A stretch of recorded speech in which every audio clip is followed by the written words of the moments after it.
মিন্নি মা, আজকে ইফতারে তুমি কি খাবে? উম, মা, আজকে তুমি আমার পছন্দের সব কিছুই বানাও।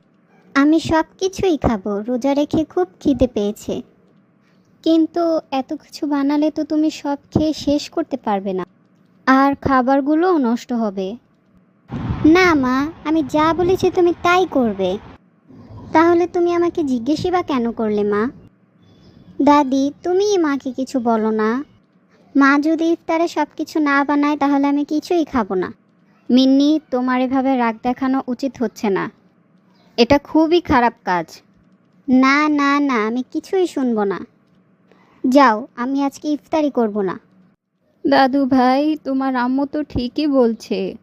এতগুলো খাবার বানালে তো খাবার নষ্ট হবে। আর খাবার নষ্ট করা মানুষদের আল্লাহ পছন্দ করেন না। দাদি, তুমিও আম্মুর হয়ে কথা বলছো। ঠিক আছে, আজ আমি কারোর সাথেই কথা বলবো না। আমি গেলাম, তোমরা কেউ আমাকে ভালোবাসো না। না দাদু ভাই, তুমি রাগ করো না। থাক মা, ওকে এখন যেতে দিন, পরে আমি ওকে বুঝিয়ে বলবো। হ্যাঁ বৌমা, তুমি ওকে বুঝিয়ে বলো। কারণ এখন ও ছোট। এখন যদি বুঝিয়ে বলো, সামনে ও বুঝতে পারবে। ও খুব লক্ষ্মী মেয়ে। তুমি যদি এখন বুঝিয়ে বলো, সামনে ও নিজেই ওর ছোট ছোট জেদগুলো শুধরিয়ে নেবে। জি মা, আমি যেয়ে দেখি ও কী করছে।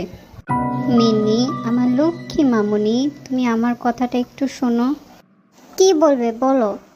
মা, তুমি কি জানো তুমি যে এই খাবারের বিষয় নিয়ে জেদ করছো?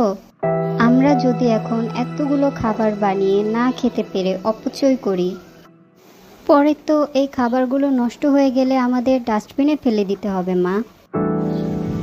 তুমি তো ঠিকই বলেছো।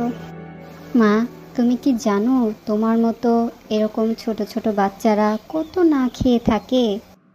কিছু কিছু মানুষ তো ইফতার করার জন্য সামান্য ভাতটুকুও পায় না। আর দেখো, আল্লাহ তাআলা আমাদের কত ভালো রেখেছে। তাই আমাদের উচিত প্রয়োজন মতো খাবার তৈরি করা, অপচয় কম করা, আর আমাদের দ্বারা যতটুকু সম্ভব গরিব দুঃখী মানুষদের সাহায্য করা। হ্যাঁ মা, তোমার কথাগুলো একদমই সত্যি। হ্যাঁ আমার লক্ষ্মী মামনি, তুমি একবার একটু ভাবো, এরপর তুমি নিজেই বিবেচনা করো যে আমি তোমাকে ঠিক শিক্ষা দিচ্ছি নাকি ভুল শিক্ষা দিচ্ছি। আমি যাই, যে ইফতার বানাই। আসলেই তো তাই, আমি তো এত গভীরভাবে ভেবে দেখিনি। হায় আল্লাহ,